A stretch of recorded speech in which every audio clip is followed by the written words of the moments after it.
Okay, so this is a short answer to Linda Page video on magic, because apparently he takes a wholly materialistic view on it, and even if the text is about fantasy magic, it's not really very accurate. So I'm going to have two sections. The first section will talk about magic in real world, and the other section will be magic in fantasy setting. So first off, magic in real world. Magic in real world comprises of a few types of things that some can call magic. The first is illusionism. Magic tricks, basically you sleight of hand, you misdirection and somewhat basically trick someone knowingly, like in the magic show, or unknowingly, like crooks, using misdirection and other stuff to believe that something that what they see something that they actually is wrong, basically to change their perception on what is going on. Okay, so this is the biggest. The other would be using technology and pretending to be magic. Not so common, but can be used. And the third is what you'd call real magic, with witches and stuff like that. Basically what happens there, it's you invoke the power of demons, which enable you to do a lot of things. So let's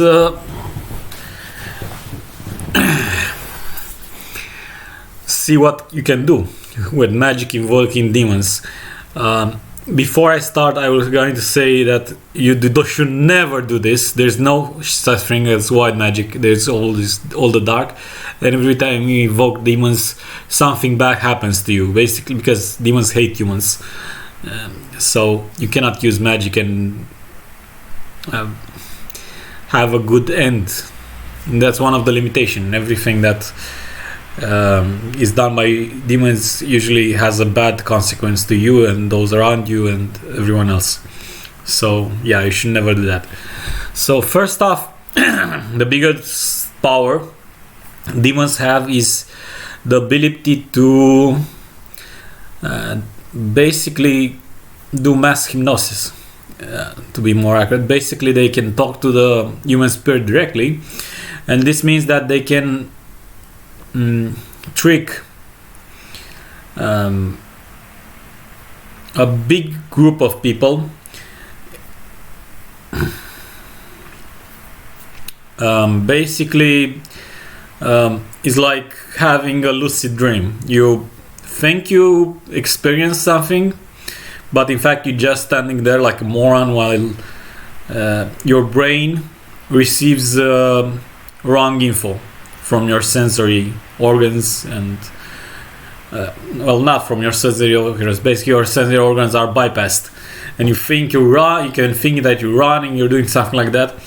And you can see this in stories about people that visited fairies and leprechauns and other stuff like that. They had great adventures, but in reality maybe they were just sitting next to a tree for a long time. So yeah, that's the biggest and the most commonly used power of demons, because is the most less energy expensive. It's the easiest for them to do. So why bother, for instance, to move a mountain when I can just make you think, and maybe the whole city think, that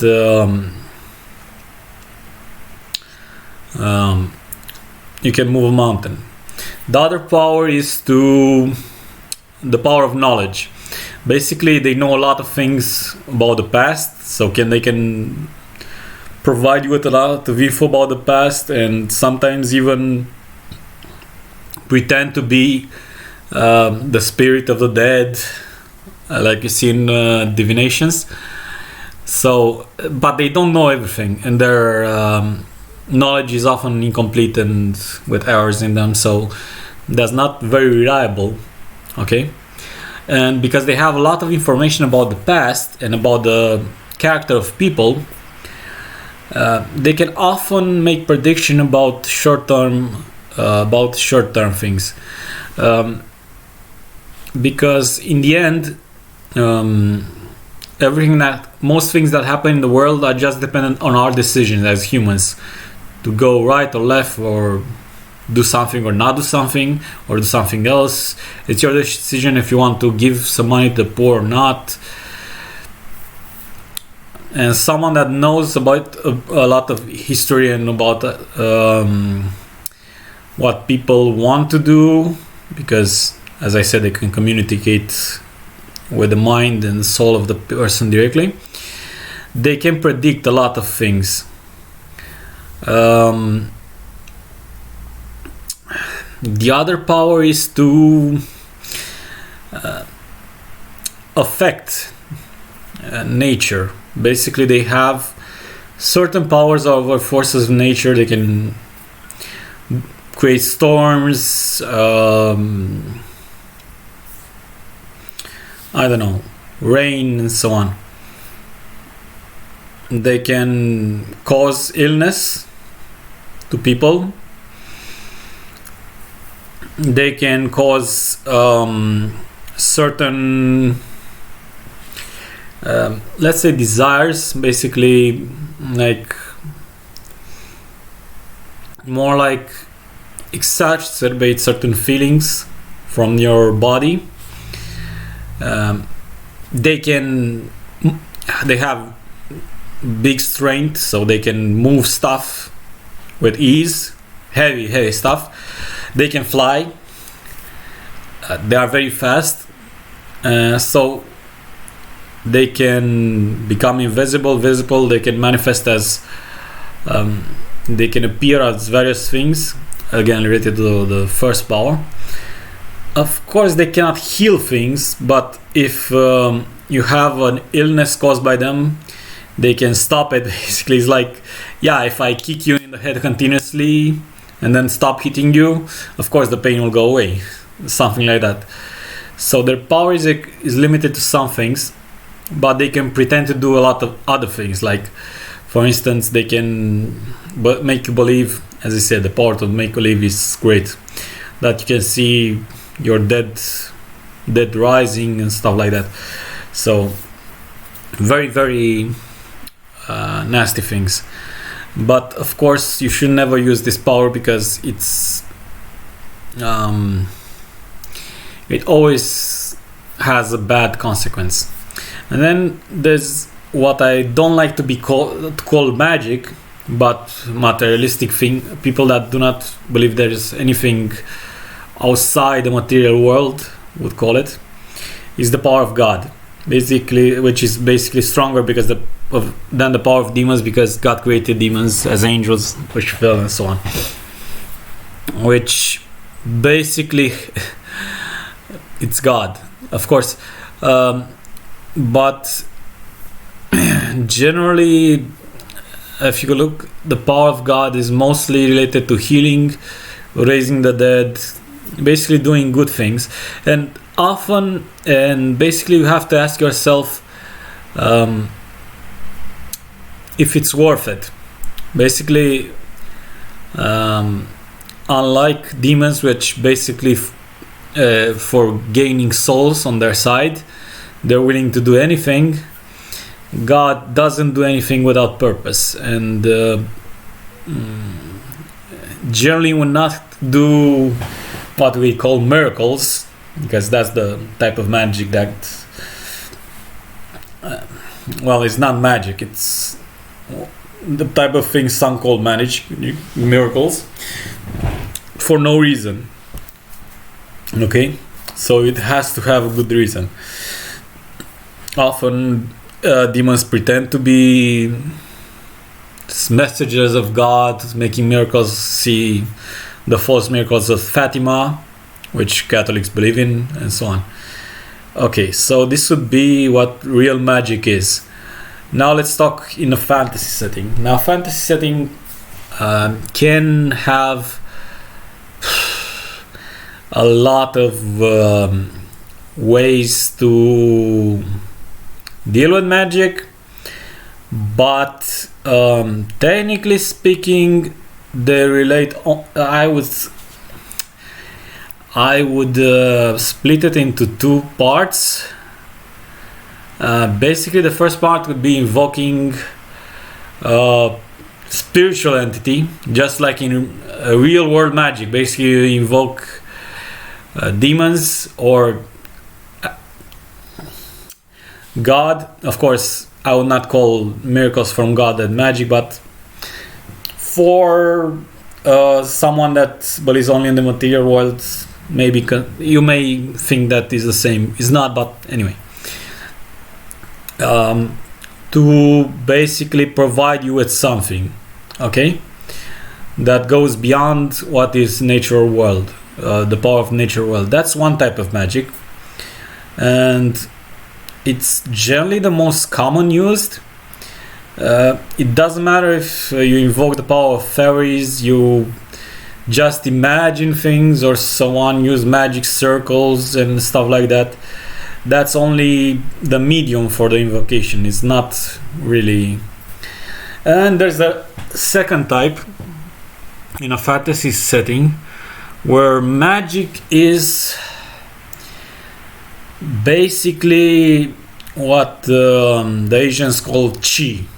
Basically, everything that is alive contains life force. Okay? And depending on philosophy, this life force has more than one aspect. The one aspect we know about is basically maintaining yourself alive and being able to live up to a certain age if nothing happens. Basically, no disease, no war doesn't kill you, someone doesn't kill you, you don't fall, you break your head or something. Okay, basically the one aspect would be the energy you have, and that is what allows you to live a certain age under, considering you die under normal circumstances, okay, from old age. The other part of life energy is something the mystical East consider is basically a type of energy that is somehow renewable. Basically, as long as you live, it's constantly produced and consumed, and they call it magic. Basically, this energy allows you to go beyond the limits of what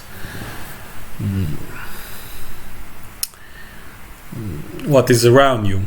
Of course, in those contexts, you can convert magic energy to life energy and the other way around, and you can also use energy, be it magic or life energy, from other beings around. And this part with using it from other beings goes again to demonic invocation, because demons often chose for sacrifices, basically killing out their life forms. At first they will ask for for fruits, and then you would have to kill animals, and then of course humans. And of course demons liked innocent humans and young humans the most. See Moloch, the god of Carthage and Phoenicians and so on. So basically this is my view on magic, and it's basically based on a lot of text on religion, history, and so on. And I think it explains pretty well what magic is, both in the real world and the fantasy setting. In the real world, is either a trick or an invocation of a spiritual being to help you. That's all there is. In the magical world, it can be this sort of type of energy that can power various things. So, yeah.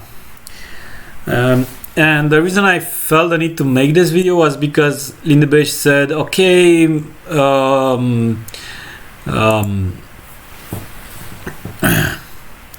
magic is not real.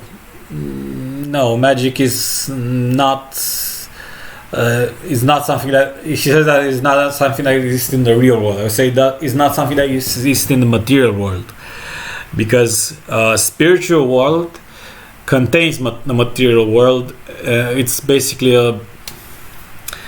another layer of reality, which is harder to access. So yeah, that would be the main issue. And that's about it. It's very short, hopefully, and very informative. And that's about it, yeah.